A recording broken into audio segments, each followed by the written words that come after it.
Google Meta 一寡所谓平台用传统媒体新闻来源，佮会当赚广告钱，互传统媒体是来自恶性存啊。立法院交通委员会今仔日排审媒体议价草案，不过司法部表示，若准立法恐惊会引起美国扣税报复，咱就要斟酌评估。 伫Google拍关键字新闻来源大部分拢是传统媒体和所谓媒体，长期以来媒体无法度分到广告效益。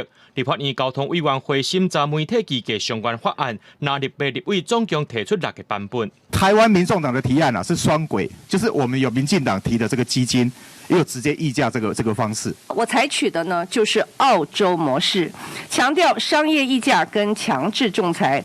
司法部和在野批评讲新闻有假达说一个版本也无。部长黄甘南表示，英过2年办3轮总共8场会议，强制议价设立基金和著作连接款模式拢有讨论。不过技术和国际情势演变，大家拢出现问题。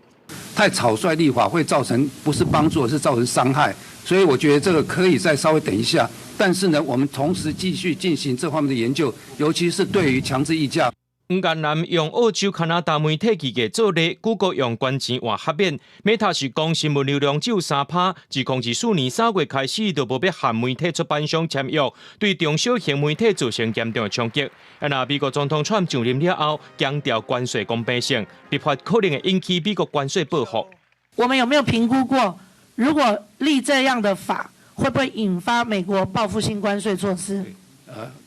我个人的判断是很有可能，因为他已经对澳洲跟加拿大有提出这样的一个要求啊。黄甘南强调，官要立法无一定有利，也是爱评估过。也未立法进前，目前有Google关3年3亿代票，由 DTA 协助改善媒体业，搁再有北极星计划辅导媒体改造收费制度，提升媒体监管的劳动条件。公司新闻综合报道。